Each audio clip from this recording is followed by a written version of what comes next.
Hello everyone, welcome back to my channel. I'm Courtney Grayton, a creative, a natural hair stylist, and an educator. Over here on my side of YouTube, you will find expert information on caring for your locks as well as other hair care information. Today we're going to be talking about lock parting. About a month ago, I dropped a video about methods for locks, two videos actually. One comparing two-strand twists and coils, and the other talking about the other alternative method. So if you haven't watched those videos, go ahead and go there.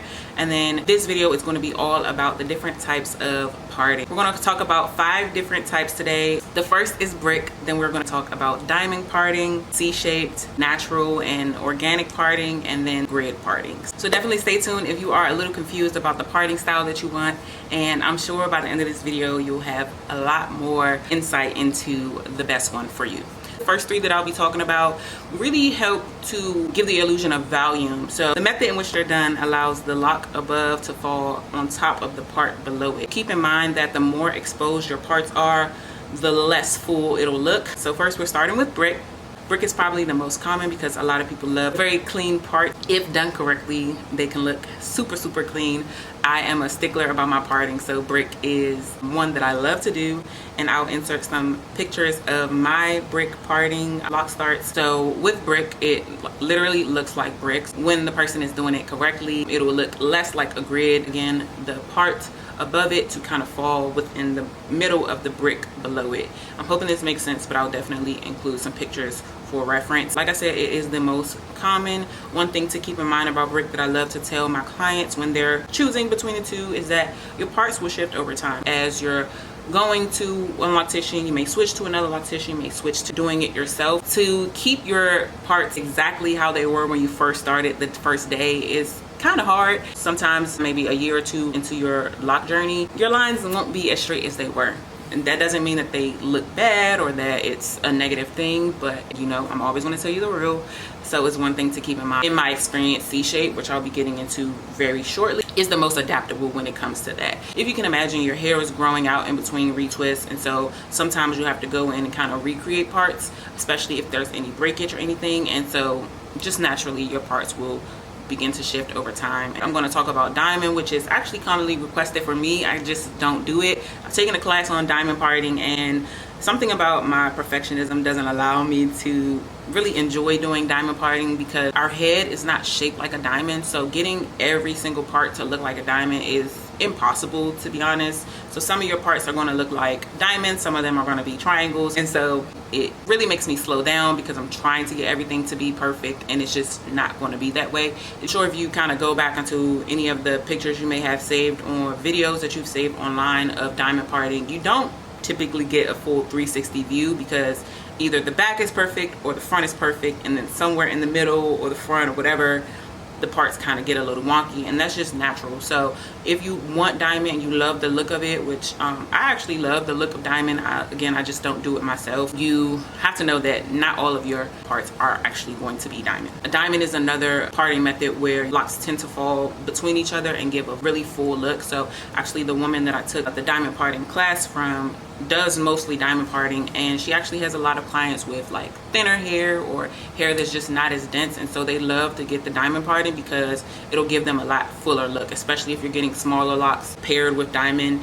You'll get a super full look because your locks fall on top of the parting. Again, like I mentioned in the first part of the video, the more your parts are exposed, the less full it looks. 2 things to keep in mind, and actually 2 things that typically kind of steer people away from the diamond parting, is that your locks can tend to be different sizing over time. As I mentioned in a lot of my videos, we tend to have different textures all over our head as well as different densities. So typically within the front and the back of your hair, it's a lot less dense. We'll have looser textures there. So it'll be really up to your loctician to make sure that that lock to part ratio is intact, because you might have to create bigger locks around the front and the back in order to keep a very uniform look as your locks mature and grow out. So you don't want to keep all of your parts the same exact size, because in those areas where your hair is a looser texture or whatever, those locks will end up being a lot smaller, and then you end up with like uneven sides locks all over. You'll have smaller ones here around the edges and like bigger ones towards the center.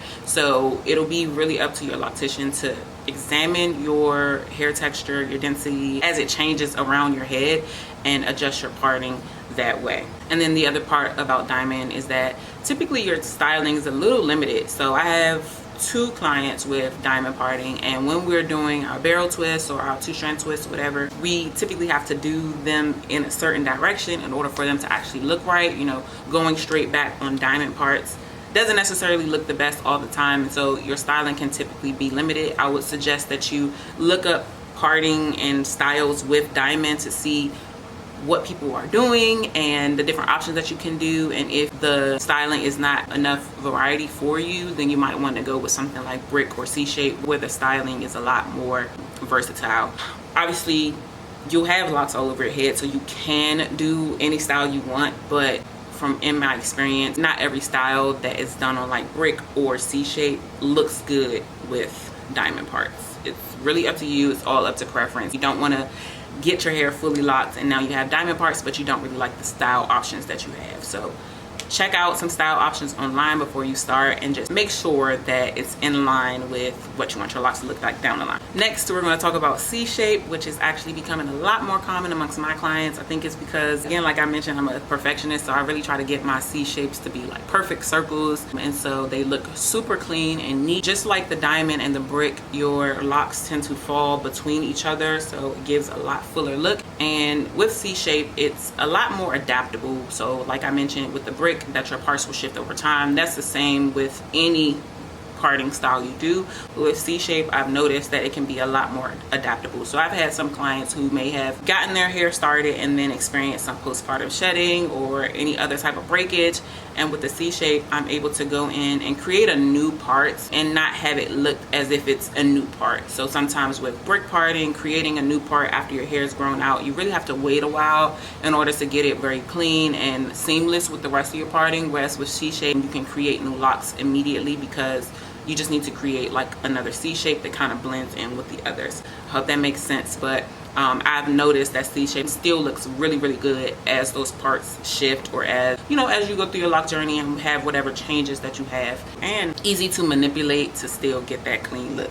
The next type of parting I'm going to talk about is natural and organic, and you can see this with 2 different ways. You can start with natural and organic parting like strategically. I've done it before where I've like, in my mind, I know that I'm not creating parts that are symmetrical or that have any rhyme or reason. I'm just more so like just creating abstract lines. That's definitely one way to do it. But another way that I see natural and organic parting kind of started is when someone does freeform locks and then they go in later to separate the hair and create parting within the freeform lock. So I'll try to find some pictures. I've done this before, and it's just really hard that if someone has allowed their hair to lock in the freeform way, to then go in and create very clean, straight, like brick parting or C-shaped lines. I would say that C-shape is probably the closest you can get when you have freeform to like more of a pattern, but it's definitely almost impossible to do like brick pattern and have it look nice.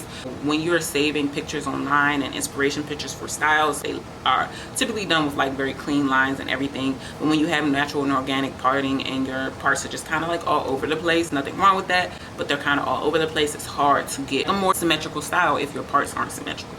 If you are starting your hair at home and you're creating your own parts, a lot of times, if you're not a professional, or that if you aren't able to really see your full head, sometimes the parting will typically more so favor natural and organic parting.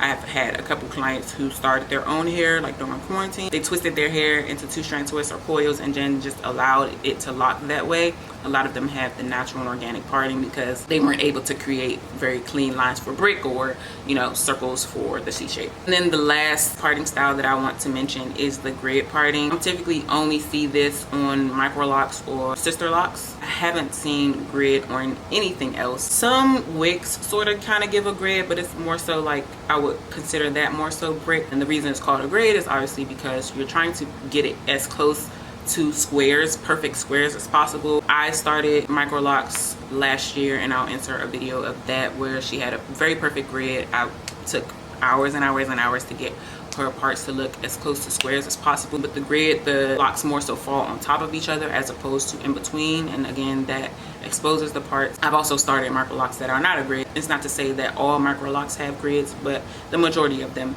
do. When it comes down to parting, it's really up to preference. So I like to tell people when they're choosing between the two, especially if they've already done a lot of research and saved a lot of inspiration videos, I'll ask my clients after the consultation to send me those pictures that they've saved, whether it's from Instagram or Pinterest or whatever, and I'll go in and kind of see what the common theme is. So if you have a lot of pictures saved on your phone, kind of look and see if you are typically saving pictures and videos that are of brick pattern. That's probably what you naturally lean towards, and it's probably what you would go to, because even if it's subconsciously, you like the look of brick. Whereas if it's more natural, C-shaped parting is what you normally would save, then I would probably go with that when you're starting locks as well. If you have hair that is thinner or finer and you really want to go for a more voluminous look, obviously you will go with one of the first three that I mentioned, which is the brick, C-shape, or diamond. I would say that diamond probably does the best at hiding the parts, and then C-shape will be next. Brick will probably be last, but again, it really comes down to preference. I will be bringing a video to you all about sizing as well. That will also kind of go hand in hand with the methods and the parting and everything. Another thing to think about is if you plan on doing your own hair down the line, it might be a little harder to keep up with a diamond part or a brick parting. So maybe C-shape will be best for you because it is more adaptable and it'll still look good even if you mess the part up a little bit. Whereas trying to get a super straight line all over your head is a little harder when it comes to like brick or diamond. So keep that in mind as far as who you are going to be going to. Obviously, going to a loctician, someone who's going to be looking at your head fully, can make those lines a lot cleaner. But if you plan on doing your own hair, you might want to go with C-shape or natural and organic. So yeah, I don't want to ramble or keep this video longer than it needs to be, but if you have any questions or is there anything that you feel like I missed, go ahead and drop it down below and I'll be happy to help you and give you more guidance. As always, I offer hair care consultations as well as Lockstar consultations. So even if you won't be coming to me and you just want some advice on what to take to your loctician or what to do when you're starting your own hair, you can definitely use the link below to book a Lockstar consultation with me. Or if you already have locks and you're a little concerned with how they're going, you can book a hair care consultation with me and I'll sit with you, ask you questions, look at your hair, and give you some advice and help you out, whether it's with products or something to do to get your hair back to health. Thank you so much for watching. I'm excited to continue bringing you lock hair information videos. If you have not yet seen any of my other videos, definitely check them out. I love the support that you all are giving my channel, and I will be bringing more information to you. Definitely stay tuned, and I will see you all in my next video. Bye.